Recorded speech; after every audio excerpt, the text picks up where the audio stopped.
The Legend of the Beaver's Tail, as told by Stephanie Shaw and illustrated by Giesbert van Frankenhuizen. Long ago, Beaver did not look like he does now.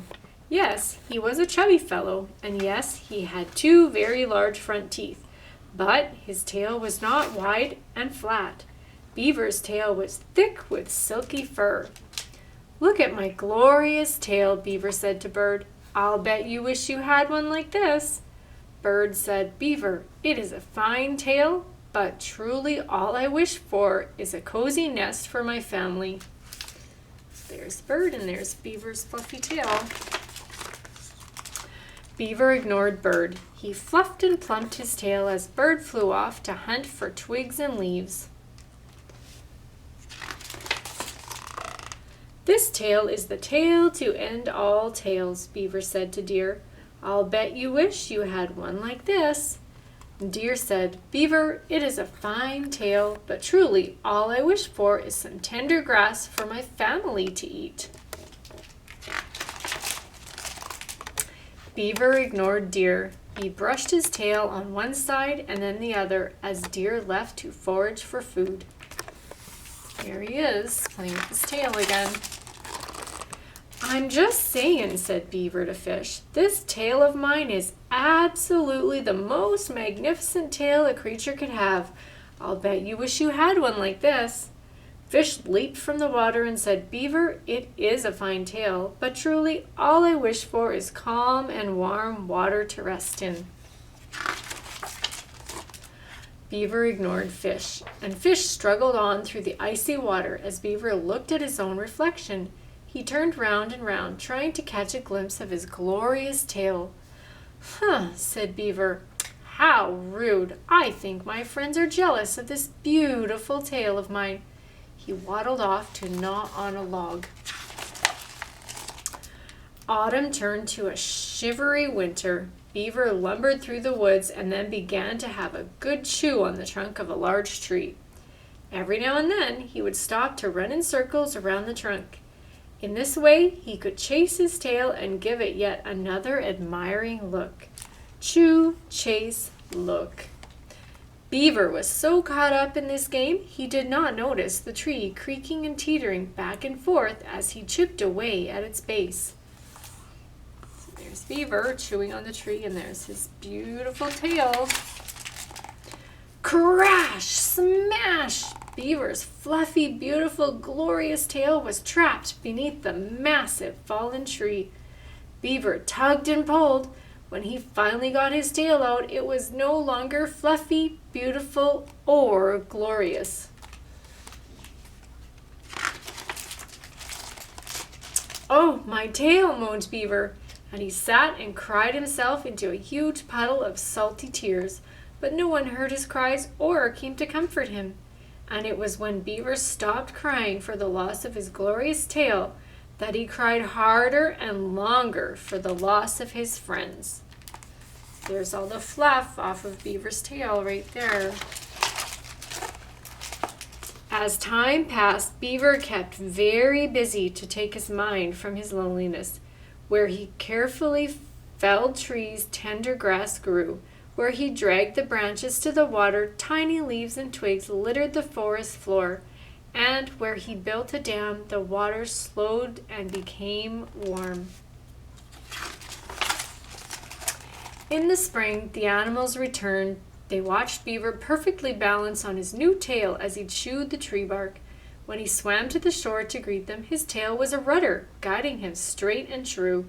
And when he wanted to make an announcement, he slapped the water, making a loud sound. "I am ashamed that I only talked about myself," said Beaver. "Your friendship is important to me. Please stay." "Beaver," said Deer, "you have made the grass plentiful for my family. You're a good friend. Of course we will stay. And my family can nest with the twigs and leaves you've scattered," said Bird. "The dam you built slowed the water and made a pool," said Fish. "I can rest and be warm. Thank you, Beaver." So there's Beaver, and here's the dam that he built with his little house. "And that new tail of yours is amazing," said his friends. "We wish we had tails like that." "Thank you," said Beaver. He looked back at his tail. It was wide, flat, and furless. It really was quite glorious. There's his big flat tail down there.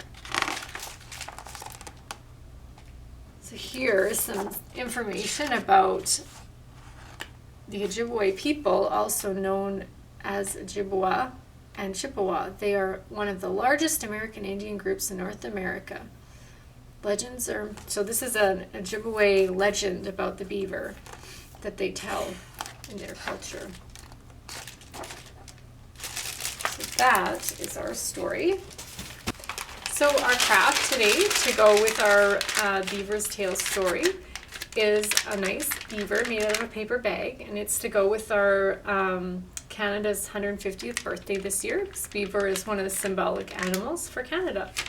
So we're going to start with just a plain lunch bag, and you're going to need to use your lunch bag so this side is flat and this side is where the bottom of the bag would lift, and so you need to use this side for his face so that you can put your hand in and sort of use it as a puppet.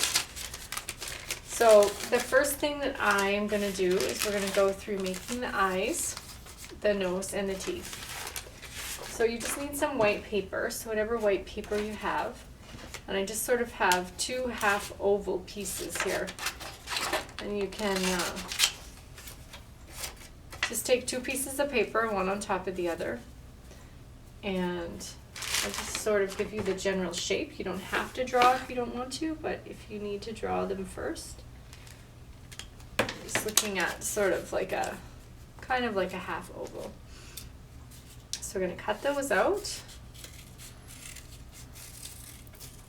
And then on the bottom of my piece of paper, I can use that for my teeth. So I'm just going to cut out a rectangle. And you can choose how big or small you want your teeth. Beavers have nice big front teeth. And then the next piece that I need is just a piece for my nose on my beaver. And it's just sort of like a rounded off triangle. So you can start with a triangle and you can just round the corners. And you can just size that up as you need to. So I'm going to start with adding those pieces on. So I'm going to use my stick glue. Stick glue works really good for paper on paper. I'm going to add those. And I'm going to add my nose. So I'm going to hold that up and show you after I'm done what it all looks like. And I'm just going to add my teeth, which you really only need to do the top corner to glue those teeth on. Alright, so this is the start. You need to get those stuck on nice and tight.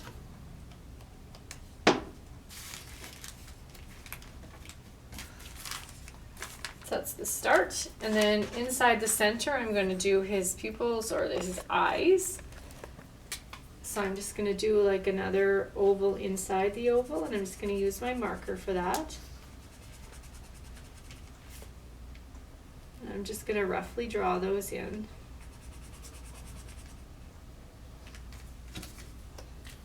That's what we have so far. I'm going to draw a line on his teeth so that you can just see that he's got two big teeth up front. I'm just going to outline those for you. Glue my nose here. Alright, so that's the beginning. And then, because the beaver is one of Canada's symbols, I'm going to put a Canada flag on the front of him. So we had some little Canada flags at our library, but you can print one off of the internet. If you just Google Canada flag, you can print that off, or you can get an idea of how to draw one for yourself if you look on the computer. So if you don't have a computer, basically the Canada flag just has the two solid red bars down the side and then the maple leaf inside. So each part of the maple leaf has 3 points.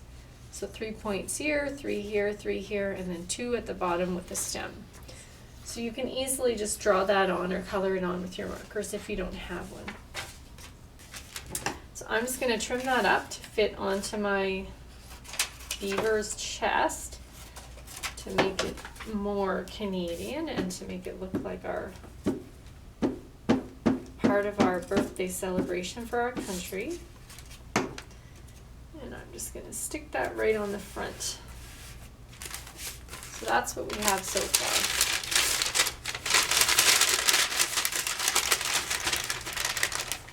Then the next step that I'm going to add is Beaver's big flat tail. That's from the story.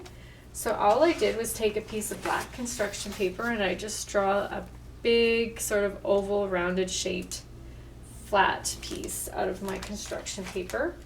And I'm going to attach that onto the back of the bag. I'm just going to lay the bag down and I'm going to attach that tail. So on his tail there's some lines and a grid pattern, and so we'll add that with our marker. So I'm just going to sort of do an outline on my tail, and then I'm going to go across sort of like a waffle pattern, and I'm going to put that on there. If you look in the book, and you look closely at his tail, he has sort of a waffled pattern on his tail. I think it helps to repel the water off there when he's trying to dry. So there you go. So then just the last part is to add some nose and some feet, or sorry, some ears and feet, which aren't a big, huge part of my picture, but I'm just going to take 2 pieces of brown paper, and again, I'm just going to quickly do some half ovals. And if you look in the book at his feet are definitely shaped a bit different, but this is just because he's kind of like a cartoon shape. We're just going to do them like this. And then again, the same thing, 2 smaller pieces for his ears. So I'll attach those up in the corners. So if you look in the pictures, he just has very small ears coming out the side of his fur. And then he does have some legs.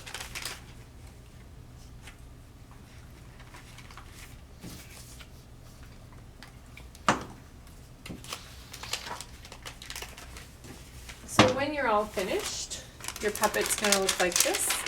And you can use that to act out the story, or you can use it to celebrate Canada Day.